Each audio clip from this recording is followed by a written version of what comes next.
Amados, Dios me los bendiga. Hoy les quiero compartir un mensaje de la palabra del Señor y el título es La idolatría y los demonios.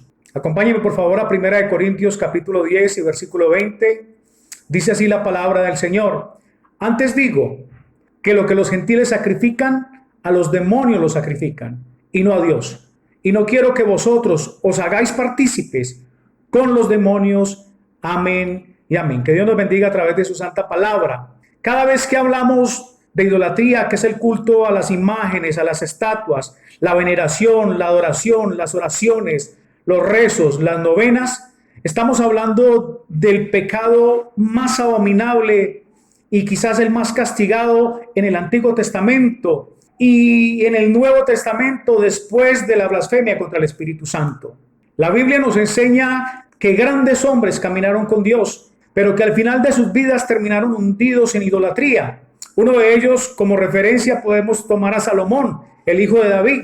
Recordemos que Salomón halla gracia delante de Dios porque en vez de pedirle riquezas, le pidió sabiduría para guiar a Israel, para continuar el legado de su padre.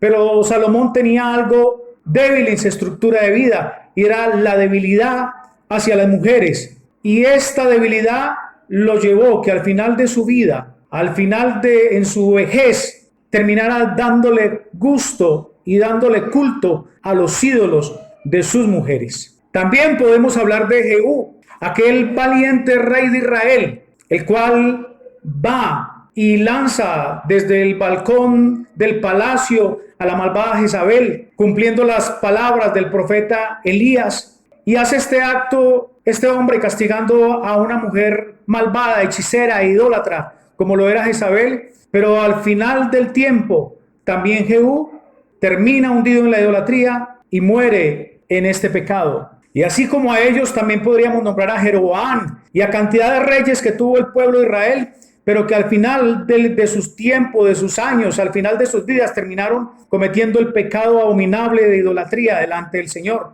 También vemos cómo Dios destruye naciones enteras por su culto abominable a los ídolos. Por eso Pablo el apóstol en el capítulo 10 de 1 Corintios, en el versículo 20 al 21, dice: antes digo que lo que los gentiles, o sea, los no judíos, sacrifican, a los demonios los sacrifican y no a Dios. Y no quiero que vosotros os hagáis partícipes con los demonios. Por eso Pablo el apóstol dice: antes digo que lo que los gentiles, o sea, no judíos, sacrifican, a los demonios los sacrifican. Amén y amén. Pablo, ya en el pacto de la gracia, en el Nuevo Testamento, suelta estas palabras y dice que lo que los gentiles, o sea, los no judíos, sacrifican, a los demonios los sacrifican.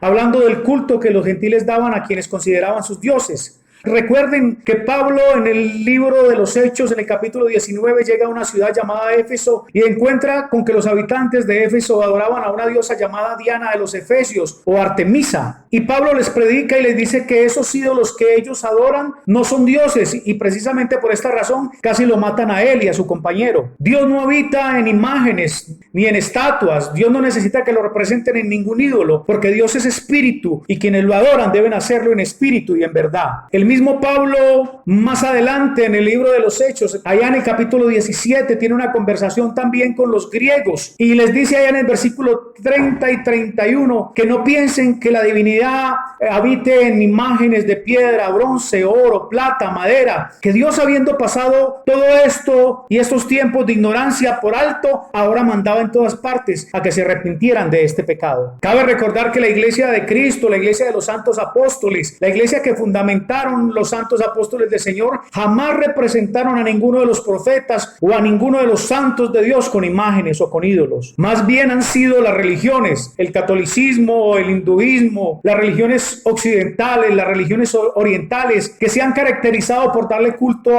a ídolos. Pero déjeme decirle que es igual la idolatría del hindú a la del católico. Así las imágenes del católico tengan el nombre de José, María, Pedro, Pablo, es la idolatría, es el mismo pecado. Pablo entonces dice que todo culto, toda oración, todo rezo a las imágenes y a los ídolos es culto demoníaco. Y el apóstol Juan corrobora precisamente las palabras que Pablo nos está enseñando aquí en la carta a los Corintios. Mire lo que dice Apocalipsis 9:20. Y los otros hombres que no fueron muertos con estas plagas, ni aún así se arrepintieron de las obras de sus manos, ni dejaron de adorar a los demonios y a las imágenes de oro, plata, de bronce, piedra y de madera, las cuales no pueden ver, ni oír, ni andar. Amén y amén. El apóstol Juan, quien fue el encargado de revelarnos el libro de Apocalipsis y que fue llevado por el mismo Jesús al cielo, dice que a pesar de que en los últimos tiempos van a venir plagas sobre la humanidad, dice que ni aún así se arrepintieron de dar culto a los demonios y de adorar las imágenes de oro, plata, piedra, madera, de bronce, las cuales no pueden ver, ni oír, ni caminar. Lamentablemente el mundo entero está cegado por las religiones y mientras no le abran el corazón a la palabra del Señor, seguirán con un velo, seguirán con sus ojos vendados y seguirán cometiendo el mismo pecado de idolatría. Precisamente el apóstol Pablo en segunda de Tesalonicenses capítulo 2 versículos 10 al 13 dice que Dios permite que por el poder del engaño todos crean en la mentira a fin de que sean engañados por haberse negado a amar la verdad, y la verdad está en la santa palabra del Señor. El mismo Señor Jesucristo allá en el Evangelio de Mateo en el capítulo 23 y en el versículo 15 dice precisamente que las religiones no salvan, que por el contrario antes condenan, porque dice que hacen un discípulo y que cuando lo hacen 2 veces más merecedor del infierno que ellos. Aún el mismo apóstol Juan allá en Apocalipsis 17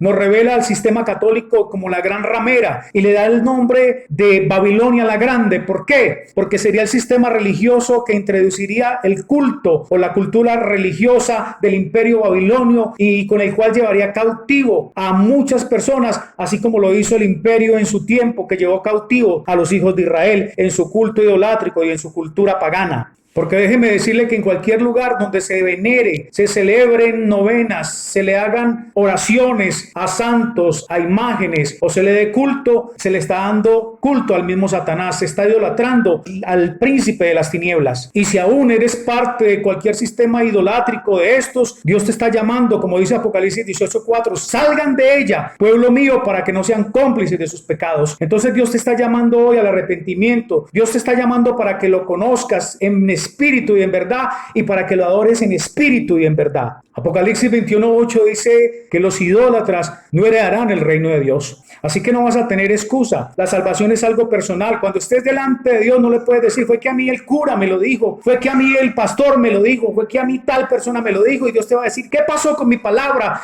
Porque finalmente te dejé mi palabra para que fueras guiado, porque lumbrera es a mis pies la palabra del Señor. Recuerda, Dios es espíritu y está esperando para que juntos lo adoremos en espíritu y en verdad. Dios les bendiga y que la paz de Dios, que sobrepasa todo entendimiento, guarde sus corazones y sus pensamientos en Cristo Jesús. Amén y amén.